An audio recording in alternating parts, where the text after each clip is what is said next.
mga sinaunang estruktura na natagpuan sa ilalim ng lupa na hindi dapat nag-e-exist. Bawat estruktura na natutuklasan ng mga archaeologists ay may itinatagong kahulugan at mensahe. Ang ilan sa mga ito ay hindi pa rin alam kung bakit ito itinayo doon, kung kaya't ang mga ito ay nananatili pa ring palaisipan sa mga mananaliksik at historians. Bakit nga ba sila nandun? Sino ang nagtayo sa kanila? At ano ang kanilang layunin? At sa video ngang ito ay tutuklasin natin ang 10 mga estrukturang ito. Kaya naman simulan na natin. Number 1. Hattusa Hidden Tunnels. Sa gitna ng Turkey ay matatagpuan ang guho ng Hattusa, ang dating kapital ng makapangyarihang imperyo ng mga Hittite. Ang lungsod na ito na itinatag mahigit 3,000 years na ang nakaraan ay kilala sa malalaking pader at mga templo. Ngunit higit pa sa nakikita sa ibabaw ay nakatago sa ilalim ng lupa ang mga lihim na lagusan na hanggang ngayon ay bumibighani sa mga archaeologists at mananaliksik. Ang mga Hittite ay isang sinaunang sibilisasyon na namuhay mula 1600 BCE hanggang 1200 BCE. Sila ang isa sa mga pinaka-maimpluwensyang grupo noong panahong iyon at kilala sa kanilang katalinuhan sa paggawa ng batas, pakikidigma at diplomasya. Ang Treaty of Kadesh, ang kauna-unahang kasunduan sa kasaysayan, ay ginawa nila kasama ang mga Egyptians. Sa kanilang kabisera na Hattusa ay itinayo nila ang mga estrukturang nagpapakita ng kanilang talino sa architecture at seguridad. Bukod dito, ang Hattusa Hidden Tunnels ay mga lagusan sa ilalim ng lupa na konektado sa iba't ibang bahagi ng lungsod. Ang mga lagusang ito ay gawa sa malalaking bato na inayos ng maayos para magtagal. Ang ilan sa mga ito ay konektado sa mga templo, samantalang ang iba naman ay posibleng ginamit bilang lihim na daanan palabas ng lungsod. Ang pinakatanyag na lagusan ay ang Yerkapa, isang malaking gateway sa ilalim ng lupa na tila nilikha para sa mga espesyal na layunin. Samantala, ang mga labi ng Hattusa ay natagpuan muli ng mga archaeologists noong 19th century. Ngunit ang mga lihim na lagusan nito ay natuklasan lamang noong 20th century matapos ang masusing paghuhukay. Nakita ng mga archaeologists ang kahanga-hangang tibay ng mga lagusang ito kahit libu-libong taon na ang nakalipas. Kaugnay pa nito, maraming teorya ang bumabalot sa layunin ng mga lagusan. Maaring ginamit ang mga ito bilang daanan ng mga sundalo upang makaiwas sa kaaway o bilang ruta para makalabas ng lungsod nang hindi nakikita. Ang iba ay posibleng bahagi ng mga ritual o seremonya ng mga Hittite, lalo na't konektado ang ilan sa mga templo. Number 2. KGB Bunkers. Noong kasagsagan ng Cold War, habang nagbabantaan ang mga bansa ng nuclear war, ay lihim na nagtayo ang Soviet Union ng mga secret bunkers sa ilalim ng lupa. Ang mga ito ay ginawa ng KGB, ang kanilang makapangyarihang intelligence agency, upang protektahan ang mga opisyal ng gobyerno at mga leader ng militar sakaling sumiklab ang pandaigdigang sakuna. Ang mga bunkers na ito ay hindi lamang simpleng kanlungan, kundi mga sentro ng kontrol sa gitna ng kaguluhan. Ang KGB o Komitet Gosudarbstvennoy Bezopasnosti ay nagplano at nagpatayo ng mga bunkers noong 1950s. Ang pangunahing layunin ay tiyakin ang kaligtasan ng mga opisyal ng estado habang pinapanatili ang operasyon ng gobyerno sa ilalim ng anumang kalamidad. Ang takot sa isang nuclear war ang nagtulak sa proyekto, isang simbolo ng paranoia at kahandaan sa panahong napupuno ng tensyon. Ang mga lider ng Soviet tulad ni Yuri Andropov ang nanguna sa pagpaplano nito. Ang mga bunker ay mga nakatagong kanlungan sa ilalim ng lupa na dinisenyo upang malabanan ang epekto ng mga nuclear bomb, chemical o biological. Ang pinakakilalang bunkers ay ang Bunkers 42 sa Moscow na matatagpuan sa lalim na 65 meters sa ilalim ng lupa. Ang lugar na ito ay may lawak na kasing laki ng 7 basketball court na may mga silid tulugan, opisina, communication system at mga facilities para sa supply ng pagkain at hangin. Ang bawat bahagi nito ay idinisenyo upang magbigay ng kaligtasan at patuloy na operasyon sa loob ng ilang buwan. Bukod dito, maraming iba pang mga bunkers ang itinayo sa iba't ibang lugar tulad ng Ural Mountains at Siberia. Ang karamihan sa mga ito ay nananatiling lihim hanggang ngayon. Kaugnay pa nito, nagsimula ang pagtatayo ng mga KGB bunkers noong 1950s kasabay ng pag-init ng tensyon sa pagitan ng Soviet Union at ng West. Lihim na ginamit ng libu-libong manggagawa upang maghukay ng malalalim na lagusan at gumawa ng matitibay na silid gamit ang makakapal na semento at bakal.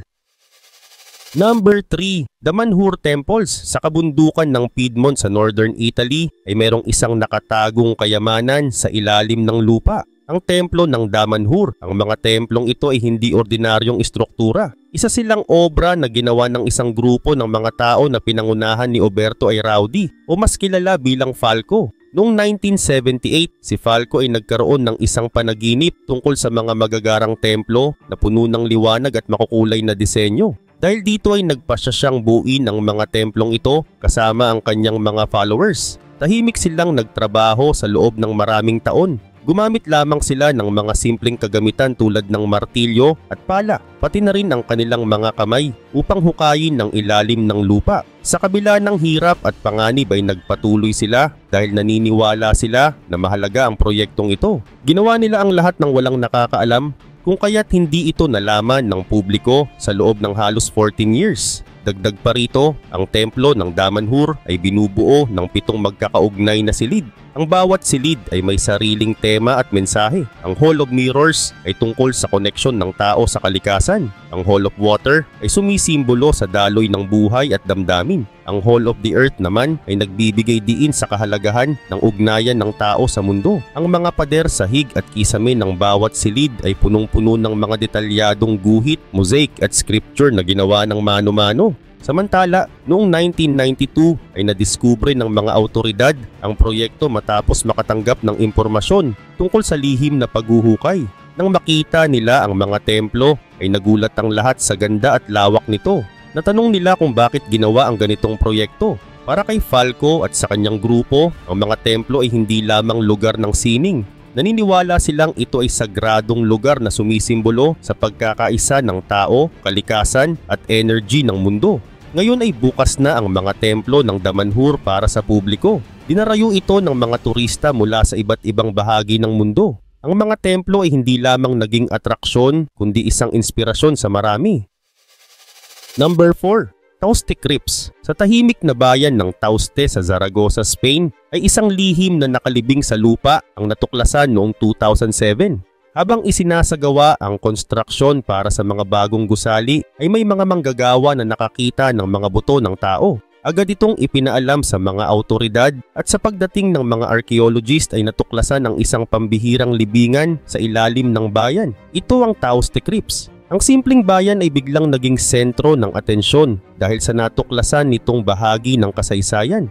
Ang Tauste Crypts ay isang sinaunang libingan na may mahigit 450 na libingang Muslim mula 8 hanggang 12th century, noong panahon ng pamumuno ng mga Moors sa Spain.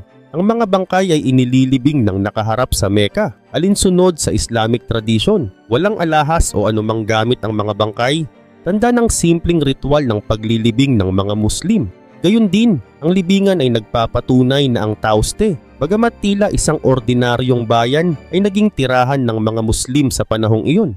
Ipinapakita rin nito ang lawak ng impluwensya ng mga Moors, hindi lamang sa mga kilalang lugar, kundi pati na rin sa mga maliliit at tila tahimik na bayan. Ang natuklasan sa Tauste ay nagbigay ng mas malalim na pag-unawa sa kasaysayan ng Spain. Ipinakita nito na ang mga Muslim ay may malaking papel sa paghubog ng kultura at kasaysayan ng bansa, kabilang na ang mga malalayong lugar tulad ng Tauste. Ang mga bangkay ay nagbigay ng impormasyon tungkol sa kalusugan, pamumuhay at relihiyon ng mga tao noong nakaraang panahon.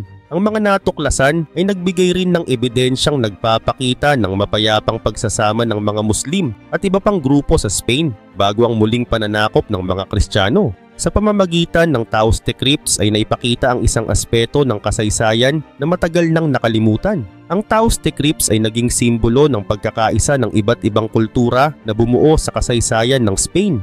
Ang pagtuklas na ito ay nagbigay inspirasyon sa mga mananaliksik upang higit pang tuklasin ang impluwensya ng mga Muslim sa iba't ibang bahagi ng bansa. Number 5, The Tunnels of Tayos. Sa kilaliman ng gubat ng Ecuador, sa probinsya ng Morona, Santiago malapit sa ilog Coangos, ay natatago ang isang pambihirang likha ng kalikasan. Ito ang The Tunnels of Tayos. Hindi ito ordinaryong kuweba dahil ang mga lagusang ito ay may maayos na pagkakaukit na tila gawa ng makabagong teknolohiya. Bagamat sinasabing nagmula ito sa sinaunang panahon. Sa gitna ng mga teorya, alamat at kontrobersya, ang The Tunnels of Tayos ay nagiging simbolo ng misteryo na patuloy na humahamon sa mga eksperto at manlalakbay sa buong mundo. Noong 1969 ay isang Hungarian-Argentinian explorer na nagngangalang Juan Moritz ang unang nagsabi na natuklasan niya ang The Tunnels of Tayos. Ayon kay Moritz, sa loob ng mga lagusan ay may natagpuan siyang mga golden artifacts, mga ukit na tila nagpapahayag ng sinaunang kaalaman at mga estatwa na nagpapakita ng mataas na antas ng sining. Inilarawan niya ang mga lagusan bilang perpektong inukit na parang may layunin itong lampas pa sa karaniwang tirahan ng tao. Ang balita ng kanyang natuklasan ay mabilis na kumalat na nagudyok sa iba't ibang mananaliksik, teorya at ekspedisyon. At noong 1976 ay ginulat ng The Tunnels of Tayos ang mundo nang sumali ang isang kilalang tao sa kasaysayan, si Neil Armstrong, ang unang tao sa buwan, sa isang ekspedisyong isinagawa ng Scottish engineer na si Stanley Hall. Ang ekspedisyon ay sinalihan din ng mga sayantipiko, sundalo at local shuar, isang indigenous tribe na itinuturing na tagapagbantay ng mga lagusan. Ang layunin ng ekspedisyon ay tuklasin ang misteryo ng lugar, kabilang na ang pinagmulan nito, ang mga sinasabing kayamanan at ang potensyal nitong koneksyon sa sinaunang sibilisasyon o mga nilalang mula sa labas ng mundo. Pero sa kabila ng masusing pagsisiyasat ay walang opisyal na ulat ang nagsasabing may natagpuan silang mga artifacts o kayamanan. Ngunit ang karanasan ng ekspedisyon ay nagbigay ng bagong pananaw sa kahalagahan ng Tayos bilang bahagi ng pandaigdigang kasaysayan at kultura. Number 6. Nika Crystal Cave. Sa ilalim ng disyerto ng Chihuahua, Mexico, matatagpuan ng Nika Crystal Cave na isang kamangha-manghang lugar na puno ng napakalalaking kristal. Ang kuweba ay isa sa mga pinakanatatanging likha ng kalikasan at ang kwento nito ay isang patunay kung gaano kahanga-hanga ang ating mundo. Samantala, noong 2000 ay dalawang minero na sina Juan at Pedro Sanchez ang nagtatrabaho sa Nika Mine. Sa gitna ng kanilang paghuhukay ay bigla nilang natuklasan ng isang kuweba na puno ng malalaking kristal. Ang mga kristal na ito ay gawa sa selenite at ang ilan ay umaabot sa 12 meters ang haba at kasing taas ng isang bus. Ang bigat naman ng ilan ay umaabot sa 55 tons. Hindi rin nila inaakala na sa ilalim ng lupa ay may ganito kagandang tagong yaman. Gayun din naman, ang mga kristal sa Nika Crystal Cave ay nabuo sa loob ng daan-daang libong taon. Ang mainit na tubig mula sa ilalim ng lupa ay puno ng mga mineral. Dahil sa espesyal na kondisyon sa ilalim ng lupa, ay lumaki ang mga kristal sa hindi pangkaraniwang laki. Kaugnay pa nito, ang Nika Crystal Cave ay napakahirap pasukin. Napakainit sa loob na umaabot ng halos 60 degrees Celsius ang temperature at ang humidity ay halos 100%. Dahil dito ay hindi tatagal ang isang tao nang walang espesyal na kagamitan. Ang mga explorer at scientist na pumunta sa loob ay kailangang gumamit ng cooling suits para protektahan ang kanilang katawan. Ngunit sa kabila ng mga panganib ay patuloy pa rin nilang pinag-aralan ang kagilagilalas na kuweba. Bukod pa rito ay hindi lamang dahil sa ganda nito kaya mahalaga ang Nika Crystal Cave. Nagbibigay din ito ng mahalagang impormasyon tungkol sa kung paano nabubuo ang mga kristal at kung paano gumagana ang mga proseso sa ilalim ng lupa. Ngunit noong 2015 ay isinara ang Nika Crystal Cave dahil sa pagbaha. Bumalik ang tubig sa loob ng kuweba na siyang nagpoprotekta sa mga kristal laban sa pagkasira. Bagamat hindi na ito maaring bisitahin ay nananatili ito bilang isa sa pinakamahalagang natural na yaman ng mundo. Number 7. The Salt Mines of Yekaterinburg. Sa Yekaterinburg, sa gitna ng malamig at mabundok na Ural Mountains, ay natagpuan ng isang mahalagang yaman at ito ay ang asin. Pero ang asin dito ay hindi lamang kayamanan dahil ito rin ang dahilan kung bakit naitayo ang isa sa pinakamahal na kalsada sa kasaysayan ng Russia. Noong unang panahon, ang asin ay hindi lamang simpleng spices. Ginagamit din ito para sa pag-preserve ng pagkain tulad ng karne at isda, kung kaya't napakahalaga nito sa pang-araw-araw na buhay. Sa Yekaterinburg ay maraming asin ang nakatago sa ilalim ng lupa. Dahil dito ay tinawag ang asin na puting ginto dahil sa mahalagang papel nito sa ekonomiya. Subalit ang Yekaterinburg ay napakalayo sa mga pangunahing lungsod tulad ng Moscow at St. Petersburg kung saan dadalhin ng asin. Ang mga kalsada noon ay hindi maayos at hindi sapat para sa bigat ng asin na kailangang ihatid. Dahil dito ay naisip ng pamahalaan na magtayo ng isang espesyal na kalsada. At noong 1830s ay inatasan ni Tsar Peter the Great si Count Pavel Demidov na pangunahan ng proyekto. Ang layunin nito ay magtayo ng kalsadang matibay kahit sa malamig na panahon at kayang buhatin ng libu-libong tonelada ng asin. Ang proyektong ito ay ginawang priority dahil sa kahalagahan ng asin sa ekonomiya ng bansa. At upang maging matibay ay ginamit ang mga bato mula sa mga bundok ng Ural. Ngunit dahil dito ay sobrang taas ng halaga ng bawat bahagi ng kalsada. Libu-libong manggagawa ang pinilit magtrabaho at karamihan ay mga bilanggo at mahihirap na magsasaka. Umabot ng halos 20 taon ang pagtatayo at bawat metro ng kalsada ay mas mahal pa kaysa sa ginto. Habang ginagawa ang kalsada ay kinailangan ng mga manggagawa na magtiis sa sobrang lamig, pagkagutom at sakit. Marami ang namatay dahil sa hirap ng trabaho. Tinawag din ng mga tao ang kalsadang ito na kalsadang puno ng luha dahil sa dami ng nagdusa para ito ay matapos. Sa katunayan, ang proyekto ay nagdulot ng malaking gastos para sa gobyerno. Kahit natapos ang kalsada at naging mahalaga sa ekonomiya ng Russia, ay marami ang nagtatanong kung worth it ba ang laki ng sakripisyo para dito. Number 8. The Temples of Ellora. Sa gitna ng mga bundok ng Maharashtra, India, ay naroroon ang Ellora na isang lugar na puno ng hiwaga at kagandahan. Ang mga templong inukit mula sa bato na naririto ay hindi lamang simbolo ng pananampalataya kundi pati na rin ng dedikasyon ng sinaunang tao. Ngunit ang kwento ng Ellora ay higit pa sa mga templo. Bahagi rin nito ang daan na ginawa upang marating ang lugar na isang proyekto na naging mahal at mahirap dahil sa laki ng sakripisyong inalay dito. Samantala, noong 6th hanggang 10th century, ang mga hari ng Rashtrakuta, Kalachuri at Yadava ang nagpatayo ng mga templong ito. Pinakatanyag dito ang Kailasa Temple na isang dambana para kay Lord Shiva. Ginawa ang mga templo gamit lamang ang simpleng kagamitan tulad ng martilyo at chisel. Libu-libong manggagawa din ang naglaan ng kanilang buhay para maisakatuparan ang proyektong ito. Para sa mga hari, ang pagpapatayo ng templo ay hindi lamang para sa relihiyon, kundi upang ipakita ang kanilang kapangyarihan at debosyon. Gayun din naman ang Ellora ay dating liblib na lugar na napapalibutan ng makakapal na kagubatan at matatarik na bundok. Napakahirap marating ito noong unang panahon.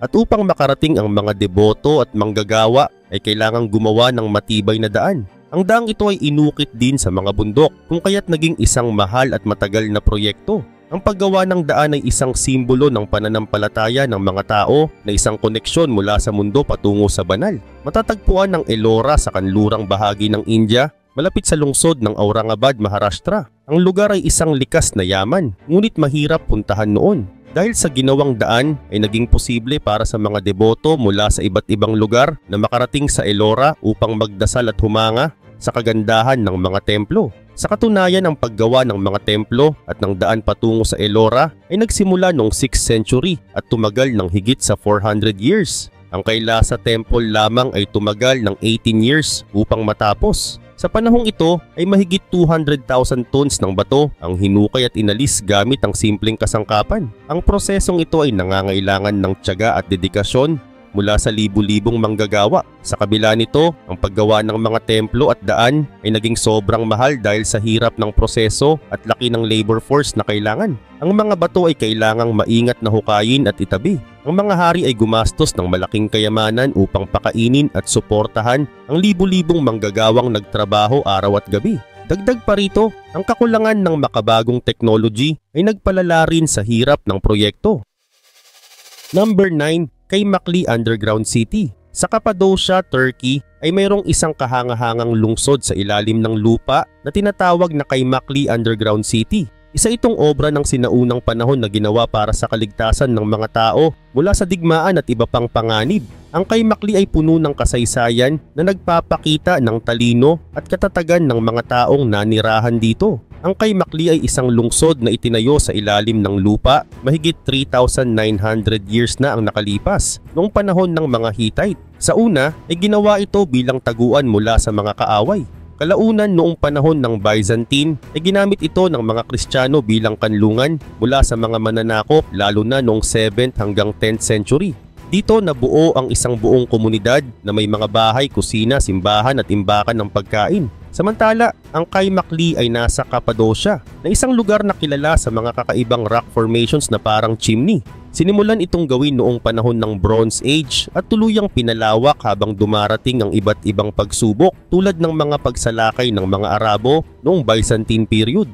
Sa panahong iyon ay mahigit 20,000 na tao ang sabay-sabay na naninirahan dito. Ang lungsod ay inukit mula sa mga malalambot na bato na gawa sa volcanic tuff.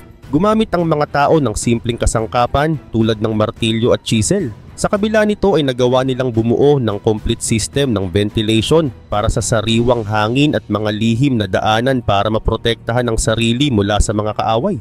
Gayun din naman ay mahigit 8 palapag ang lalim ng lungsod at bawat isa ay may partikular na gamit mula sa mga restroom hanggang sa mga imbakan ng pagkain at tubig. Meron ding mga bitag sa hallway para mahirapan ang mga mananakop kung sakaling matagpuan ang lungsod. Sa kabila nito, ang Kaymakli ay itinayo upang maging ligtas na tirahan ng mga tao sa panahon ng digmaan. Kapag may panganib ay dito nagtatago ang buong komunidad. Sa ilalim ng lupa ay nagpatuloy ang normal na buhay. May sapat silang pagkain, tubig at lugar ng pagsamba. Ang lungsod ay naging simbolo rin ng lakas ng loob at pagkakaisa ng mga tao sa gitna ng hirap. Number 10. Burlington Bunker. Noong panahon ng Cold War, kung saan palaging may banta ng nuclear war, ay tahimik na itinayo ng gobyerno ng Britain ang Burlington Bunker. Isa itong malaking facility sa ilalim ng lupa na ginawa upang magsilbing ligtas na kanlungan ng mga opisyal ng gobyerno kung sakaling magkaroon ng sakuna. Ang kuta ay naging simbolo ng kahandaan ng bansa sa gitna ng takot at panganib. Samantala, ang bunker na ito ay itinayo noong 1950s sa utos ng gobyerno ng Britain, partikular ng Ministry of Defense. Layunin nitong tiyakin na ang pamahalaan ay makakapagpatuloy ng operasyon kahit sa gitna ng nuclear explosion. Dito sana lilipat ang Prime Minister at mahahalagang opisyal upang mapanatili ang pamamahala ng bansa. At noong panahong iyon, ang nuclear war ay hindi malayong mangyari.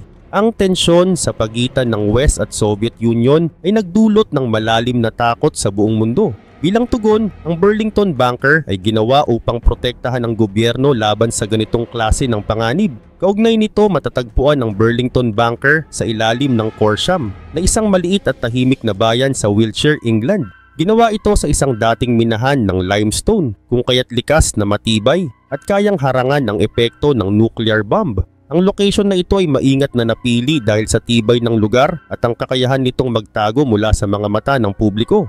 Karagdagan pa dito, ang Burlington ay hindi lamang isang simpleng bunker dahil ito rin ay parang isang lungsod sa ilalim ng lupa. Mayroon itong 60 kilometers na mga daanan at sapat na laki upang maglaman ng 4,000 na tao. Ang mga facilities dito ay kumpleto tulad ng mga opisina, ospital, imbakan ng pagkain at tubig, planta ng kuryente at mayroon ding isang maliit na tren para sa transportation. Dinisenyo ito upang mapanatili ang buhay at operasyon ng gobyerno kahit sa loob ng 3 buwan. Mayroon din itong advanced na sistema ng air filtration upang mapanatiling malinis ang hangin, lalo na kung may radioactive fallout sa labas. Ang mga communication facilities ay idinisenyo upang masiguro na magpapatuloy ang pakikipag-ugnayan sa iba't ibang bahagi ng bansa.